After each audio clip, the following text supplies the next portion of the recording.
অনিয়ন্ত্রিত খাদ্যাভ্যাস এবং বেশি ওজনের কারণে বর্তমানে ইউরিক অ্যাসিড বাড়তির প্রবণতা দেখা যাচ্ছে। ইউরিক অ্যাসিড বৃদ্ধির কারণগুলোর মধ্যে রয়েছে আমিষ জাতীয় খাবার বেশি গ্রহণ, কিডনির রোগ, ইউরিক অ্যাসিড বিপাকের এনজাইমের ঘাটতি, স্থূলতা, নানা ওষুধের পার্শ্ব প্রতিক্রিয়া, পিউরিন সমৃদ্ধ খাবার বেশি খাওয়া। শরীরে ইউরিক অ্যাসিড বাড়লে অস্থি সন্ধির চারপাশে ব্যথা অনুভূত হয়। অনিয়ন্ত্রিত ইউরিক অ্যাসিড থাকলে হার্টের অসুখ ও কিডনিতে পাথর হতে পারে।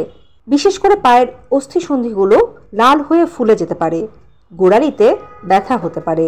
যেসব খাবারে ইউরিক অ্যাসিড বাড়ে তার মধ্যে রয়েছে সব ধরনের লাল মাংস, কলিজা, গুর্দা, মগজ, পায়া, ভুঁড়ি, মাছের ডিম, সামুদ্রিক মাছ, গরু খাসির মাংস, হাঁস বা ভেড়ার মাংস, ফুসফুস, মাশরুম, হাঁস মুরগির চামড়া, কাঁকড়া, সামুদ্রিক শুটকি, ইলিশ মাছ। এছাড়া মটর ডাল, বুটের ডাল, চটপটির ডাল, সিমের বিচি, কাঁঠালের বিচি, মটরশুঁটি খেলেও ইউরিক অ্যাসিড বাড়ে। এছাড়া শতমূলি, পুঁই শাক, পালং শাক, সর্ষে শাক, মূলা শাক, পাট শাক, কচু শাক, কচুরলতি খেলেও ইউরিক অ্যাসিড বাড়ে। ফুলকপি, ব্রোকলি, ঢ্যাঁড়স, ওলকপি, টমেটো, সজনে, শালগম, মাশরুম, বেগুন ছাড়াও অতিরিক্ত লবণযুক্ত বিশেষ করে প্যাকেটজাত খাবার, চর্বিযুক্ত ও তেলে ভাজা খাবার, ইস্টের খাবারে বাড়ে ইউরিক অ্যাসিড। তাহলে কি খাওয়া যাবে এবার তা জানাচ্ছি। প্রোটিনের চাহিদা মেটাতে পরিমিত মিঠা পানির মাছ এবং চামড়া ছাড়া মুরগির মাংস, ডিম, মুগ ডাল, মসুর ডাল, টক দই, দুধ খেতে হবে।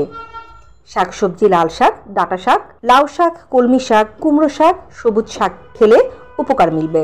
কাঁকরোল, পেঁপে, ধুন্দল, চিচিঙ্গা, পটল, করলা, লাউ, চাল কুমড়াও বেশ উপকারী। এছাড়া পর্যাপ্ত মৌসুমি ফল খেতে হবে। পর্যাপ্ত পানি পান করতে হবে।